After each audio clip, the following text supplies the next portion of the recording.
308 चालाकी से या धोखा देकर कोई भी महत् कार्य संपन्न नहीं होता। बाहरी आडंबर और दिखाऊ बातचीत की चमक से लोगों को भुलावे में डाल सकते हो, पर भगवान के साथ तो कपटता नहीं चलेगी, खुद ही ठगे जाओगे। साधन भजन सब फूटी कलसी में जल भरने के समान वृथाश्रम ही सिद्ध होगा। अक्लांत परिश्रम और पूर्ण आत्मोत्सर्ग द्वारा ही महत् कार्य साधित होते हैं। नंबर 309 खुद कुछ नहीं करूँगा या कर नहीं सकूँगा, तुम यदि कर दो तब भी बने। यह सब पुरुषत्वहीन लोगों की बातें हैं। मुंह में डाल दो तब खाऊंगा, यह भाव जिस व्यक्ति या जिस समाज का हो उसका मर जाना ही अच्छा है, और प्राकृतिक विधान से धीरे धीरे शक्तिहीन होकर वे मर भी जाते हैं। परमुखापेक्षी होकर या किसी दृष्ट या अदृष्ट शक्ति की सहायता के भरोसे पर जीवित रहना मृत्यु तुल्य ही है। स्वाधीनता है स्वर्ग, पराधीनता नरक। 310 कर्मवाद स्वीकार करने पर अदृष्टवादी तकदीरवादी क्यों होना पड़ेगा। कर्मवाद चिरकाल से ही मनुष्य के सामने मुक्ति की वाणी ही घोषित कर रहा है। यदि मैं कर्म दोष से स्वयं को बद्ध होकर अधपतित कर सकता हूँ, तो निश्चय ही कर्म के बल पर अपने को उन्नत भी कर सकता हूँ।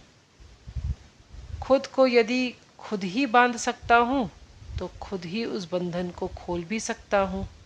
फर्क है केवल इच्छा और कर्म के प्रकार का। सत संकल्प, सत कर्म और साधु वृत्ति के द्वारा असत कर्म पाश का छेदन करके हम मुक्त क्यों नहीं हो सकेंगे। यदि किसी समय भी मुक्ति की संभावना न होती तो मनुष्य पागल हो जाता, और यदि असत कर्मों से अधिक लाभ हो तो हम आत्मोत्सर्ग करके सत्कर्म या धर्म करने ही क्यों जाएं।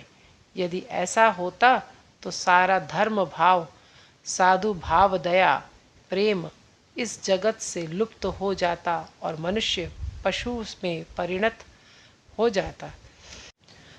नंबर 311 भगवान अनंत स्वरूप होकर कैसे क्षुद्र सीमा विशिष्ट मनुष्य शरीर में अवतीर्ण हो सकते हैं। इस प्रश्न के उत्तर में स्वामी जी ने कहा था, हाँ, भगवान अनंत स्वरूप है, यह सत्य है, पर तुम्हारी जैसी धारणा है वैसे नहीं। तुम लोग अनंत का अर्थ स्थूल रूप से समझते हो, एक बहुत बड़ी विराट वस्तु जो सारे जगत को जोड़े हुए है, इसलिए ऐसा सोचते हो कि एक इतनी बड़ी विराट वस्तु अपने को संकुचित करके इस अति क्षुद्र मनुष्य शरीर में कैसे प्रविष्ट हो सकती है। दरअसल भगवान की अनंता का तात्पर्य उनकी असीम आध्यात्मिक सत्ता से ही है, और इसलिए नर देह धारण कर अवतीर्ण होने पर भी इस सत्ता की अनंतता में कोई बाधा उपस्थित नहीं होती। नंबर 312 जो निर्गुण ब्रह्म है वे ही सगुण ब्रह्म है। सगुण ब्रह्म और अवतार में कोई पार्थक्य नहीं है, पर अवतार और जीव में प्रभेद है। मनुष्य अपने कर्मवश बाध्य होकर बार बार जन्म ग्रहण करता है, किंतु अवतार स्वेच्छा से जगत की रक्षा, अधर्म का नाश और धर्म संस्थापना के लिए तथा साधु और भक्तों पर अनुग्रह करने के लिए युग युग में अवतीर्ण होते हैं।